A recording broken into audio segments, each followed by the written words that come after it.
Why did the Soviet Union put an atomic bomb worth of explosives onto a small island in Estonia? Let's find out the 3 hidden secrets of Women's Island.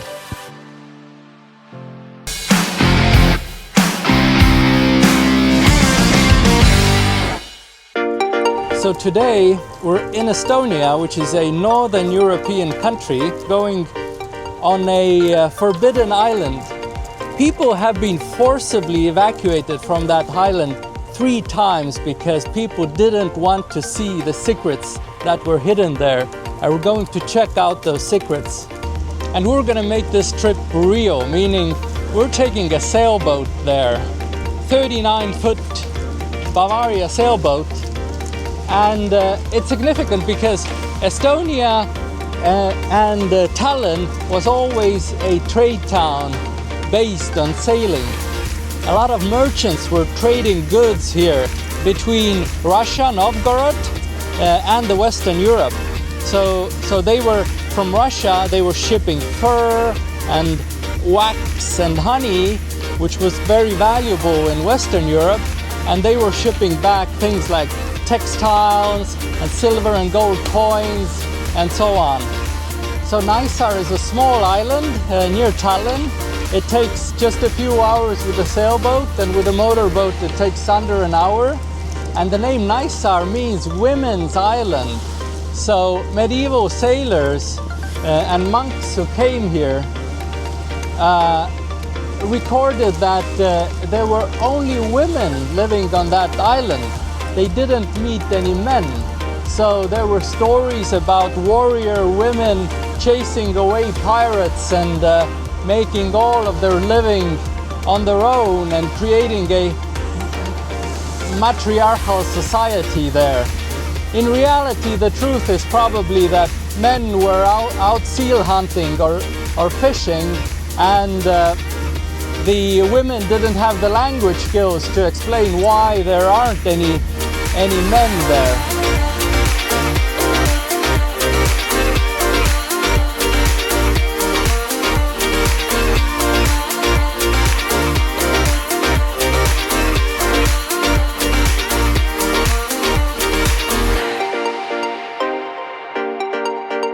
We need to hoist the sails, and this is a rental boat. We had our own sailboat, so we know how to sail, but every boat has its differences. So I got to figure out how to hoist the mainsail, and the best method is to just try to pull every rope and see what moves. Okay, it's definitely not the red one. It's not this red one. This is not it also. It has to be a big one, so I think it's this one. Okay. Yeah, that works.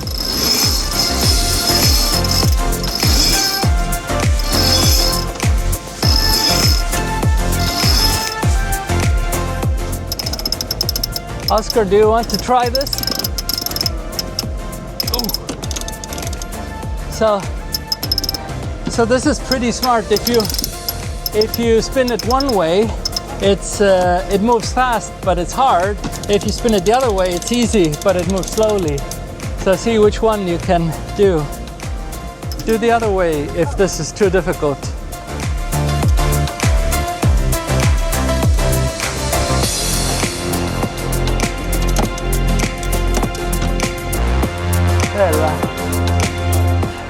Now we gotta get the front sail. I don't remember the English names of the sails.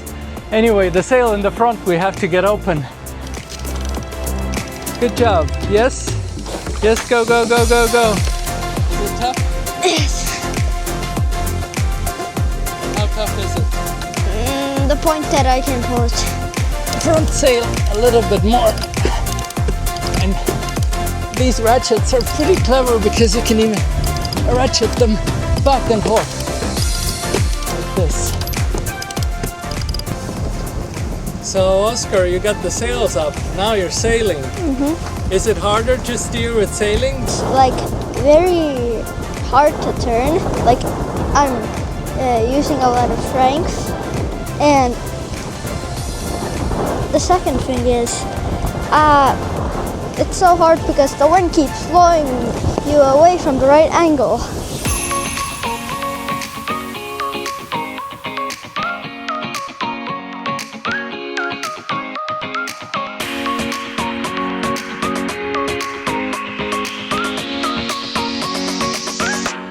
So sailing is difficult because you have to work with several variables at the same time. You have the position of the boat, you have the position of the sails, and you have the position of the wind. And all of those three are constantly changing, so you have to adapt not to lose speed or not to get tilted too much. But as we said, we're in Estonia, and Estonia is a technology and a startup country, and now TrimSense, who I'm trying to help, came up with an electronic solution to see if the trim of the sails is correct. So they're actually measuring how twisted the main sail is. So now here I can see the boom angle and the top twist and the mid twist of the sail. And based on this, we can watch for the speed and know if we're under the optimal angle to go as fast as possible with this wind.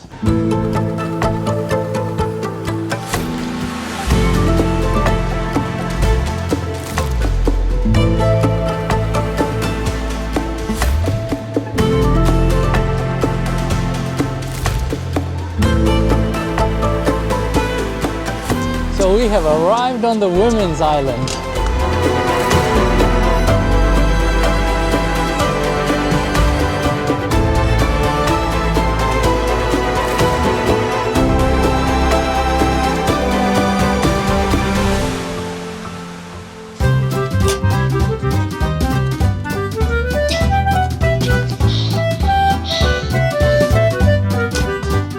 So I'm trying to pull this, like it just moves like a centimeter.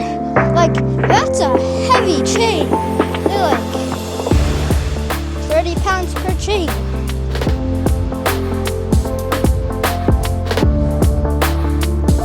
Everything here was neatly hidden away from the world. Those huge anchors used to hold the Russian Tsar's warships. Now, just a remnant of the past, rusting away.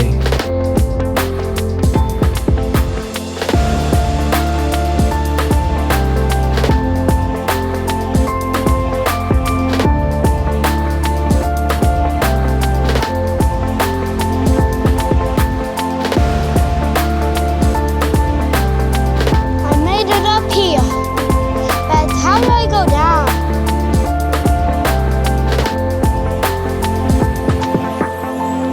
Let's come back to exploring the 3 secrets of this island. And the first secret is behind me. So it's just a hill, but it used to be a fortification that was built in 1732. So Sweden and Russia were fighting, and Russia won the Winter War. So Sweden seceded all of these lands here, and Russia saw that, oh, what a great island. We can actually cut off the Finnish Gulf with it. So they started building fortifications, and therefore they wanted to keep it secret. So they got all the people and just forcibly evacuated them to start building their secret fortifications here. But nowadays it's just a hill behind me.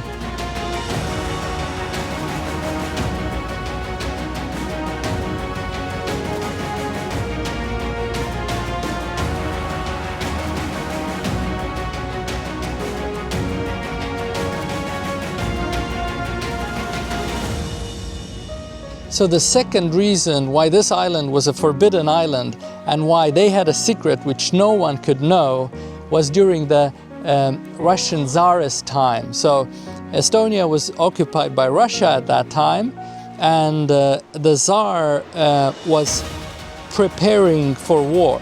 Unfortunately for the Tsar, they had lost all of their warships to the Japanese. So they still needed to protect St. Petersburg, which was the capital, without the ships. And that's why Naissaar came into play. So they started building huge fortifications here and huge cannons. And first of all, on this little island, they needed transportation. So the island is 11 kilometers long, and they put 38 kilometers of railroads on this island. So it was one of the most densely railroaded areas in probably in the world. Now they started building those defense structures. They had cannons so large that they needed railroads to carry the munitions.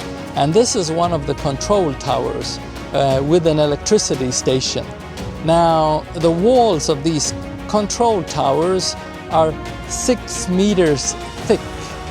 That's 18 feet thick, because the rationale was that the biggest German naval cannons could shoot through 4 meters of concrete, but not 6. And there are underground tunnels which are connecting some of these fortifications.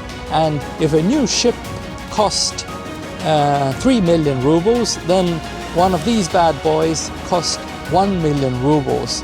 So, and this could be built by peasants, whereas to build a ship you needed specialized workers. So they just doubled down on these fortifications here, and they could close off the Finnish Gulf completely. So now we're gonna explore these possibly haunted tunnels.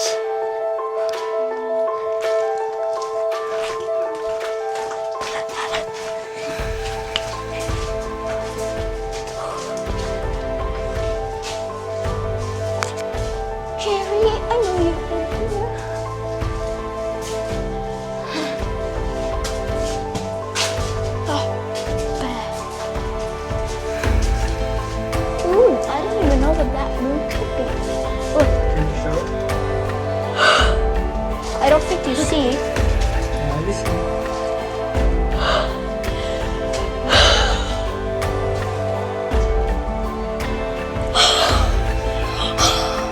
Oh, I found a spider. Have some fire.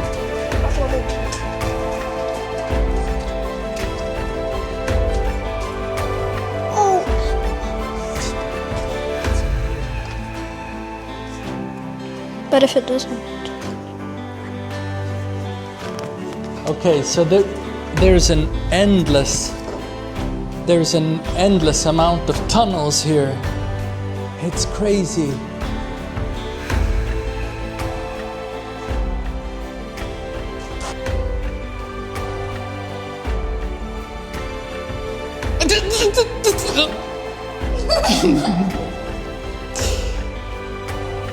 I think it's ghosts. Something touched me. Ooh, should we go? Yeah, we'll go. Okay, I'm going first. No, I'm going first. Oh, come on.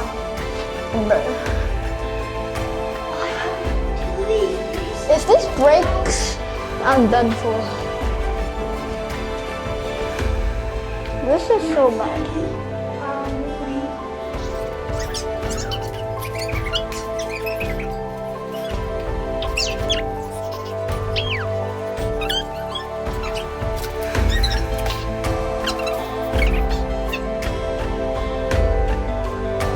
So I can't see what's up there, but the camera will be able to see it. So this is how thick the walls are, made of pure metal. And I can't see what's up there, but hopefully the camera can see something. So this is how you can close off the whole Finnish Gulf and be able to shoot anything that moves here. So this was the base where the cannons were mounted on, and you can see how huge it is. And it shot out munition weighing almost 500 kilograms, and you have to imagine it's the times of the First World War, and it flew almost 30 kilometers. That's how huge these things are and how fast they were propelled by 150 kilograms of gunpowder. So this is a 250 ton piece of monolith concrete, and as you can see here, you can't see it very well, but there are stairs here, but the stairs are sideways, and this is because this doesn't belong here. This flew here through a detonation. So in 1918, the Russians blew the whole thing up so the Germans wouldn't have it, and this just flew here. So imagine the amount of resources the Russians put in to build it all here, and then just to blow it up. And basically it was never used in combat. Oh, they did blow up one ship from these cannons. It was their own ship. It was friendly fire, as they said it, because they confused it to some other ship. Climbing on board this narrow gauge train seemed like stepping into a time machine. These tracks were carrying soldiers and ammunitions for the Russian Tsar as well as the Soviet Union. Now they help us look deeper at this island's secrets. How do you put it?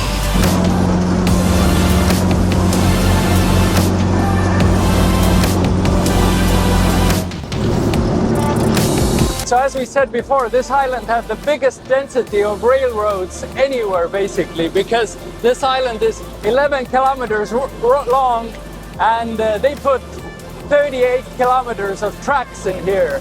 And so all of the mines and all of the construction equipment, they carried on trains like this.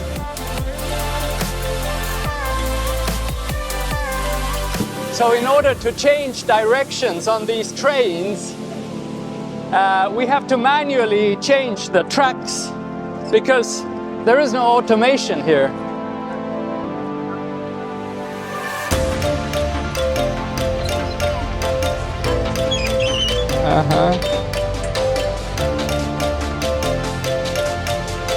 No? Well.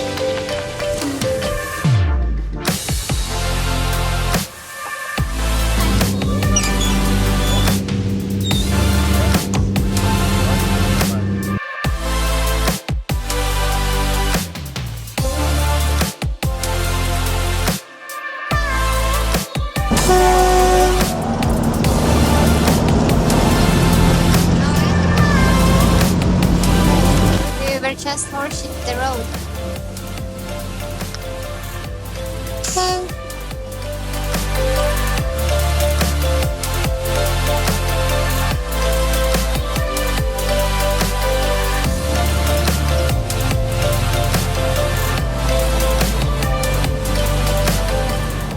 So the third secret was kept by the Soviet Union.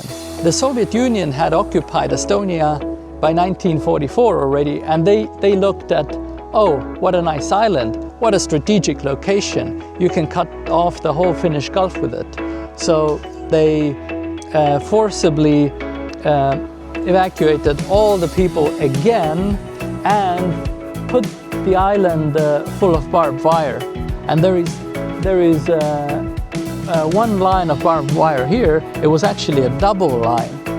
So there was another line back there, and in the middle they had specially trained dogs who would attack you if you would climb over this wire. So they didn't want anyone to know what's in here. And what's in here, we're gonna check it out.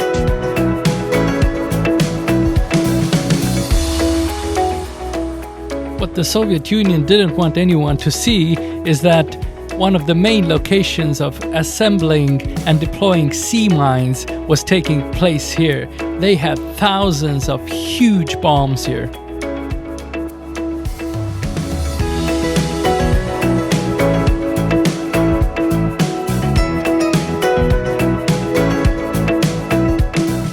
So this place was actually so significant because the Soviet Union held all of its sea mines for the whole Baltic Sea in here.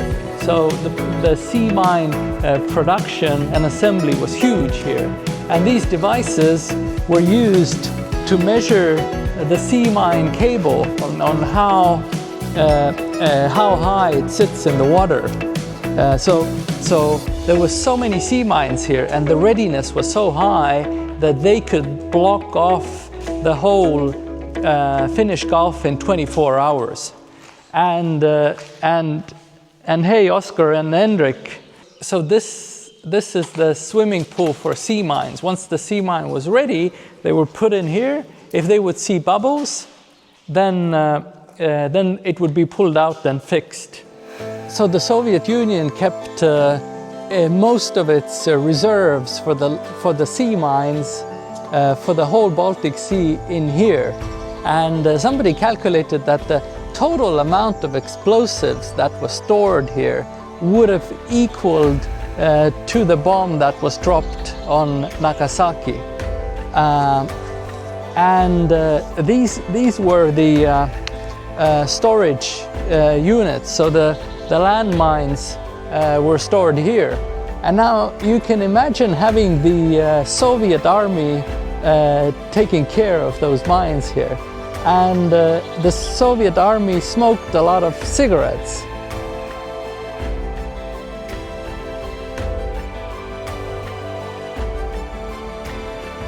So these are what Soviet fire trucks look like. And somebody found a sign saying that if a soldier, and by the way, Soviet soldiers smoked a lot of cigarettes, if a soldier would be found with a cigarette or even a matchbox, they would basically be court-martialed immediately. Because if this stuff gets fire here, it would be a big kaboom. Okay, so me and the boys counted these mines here. We counted 26 mines, but actually these kind of platforms, here are 52 different platforms, and there were actually thousands and thousands of mines. What we can see here is just a few. So this is one of the most intact Soviet sea mines here. And this is quite sophisticated technology. So this box back here is an anchor. So the whole sea mine was dropped from a ship. This anchor sank, and here's a metal wire. And this contraption here let go the wire as much as needed, so the anchor would be at a specific place under the sea for specific meters. Because the sea floor changes, it goes up and down, but the mines all have to be on the same level. And so this determined it, probably with water pressure or something like that. And you can just imagine the explosive power of it. So this thing contained 250 kilograms of TNT, which is 500 pounds of TNT. I've heard of an explosion where somebody blew up half a house with half a kilogram of TNT. This has 250 kilograms. So let's try to arm one of these things and see how it works. So this is the horn of a sea mine, and it's in this protective casing, and it is screwed here. So now what this thing does is if a ship hits this mine is going to blow up. And the way it works is that this is made of zinc, and if it breaks, there is a small bottle of acid in here which reacts with the metal, creates a little bit of electricity and gives some power for the detonator, which detonates the whole thing. And you can blow through thick metal of warships.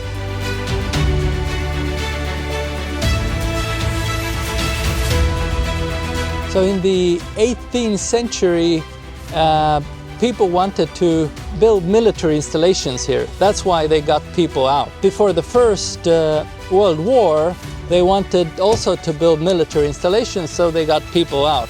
So the Soviets, but the Soviets had one more reason to get all the people out here. Finland is just 36 kilometers to the north over the water. And if you're here, your mobile phone already shows the Finnish network. That's how close we are to Finland. And of course, the Soviets didn't want any Estonians to escape to the decadent, rotten West, which was much more prosperous than Soviet Union. Look at all these charts provided to the Soviet soldiers to be able to identify US warships and submarines. The Cold War seems very real here.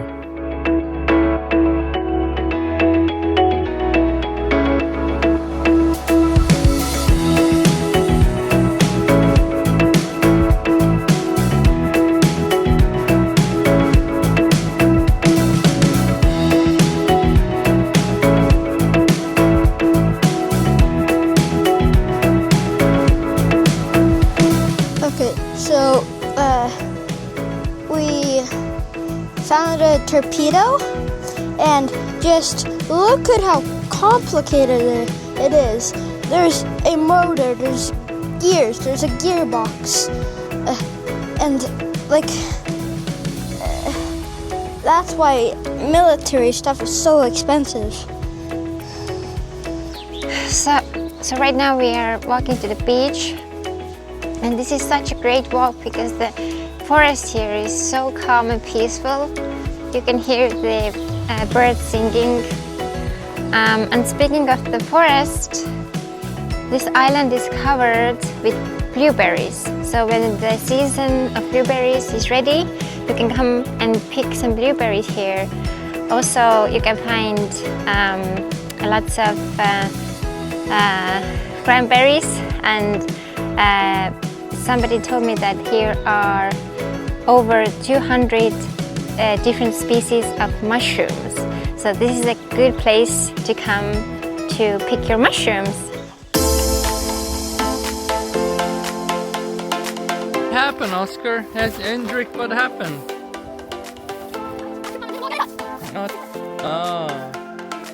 Okay. Come, I'll help.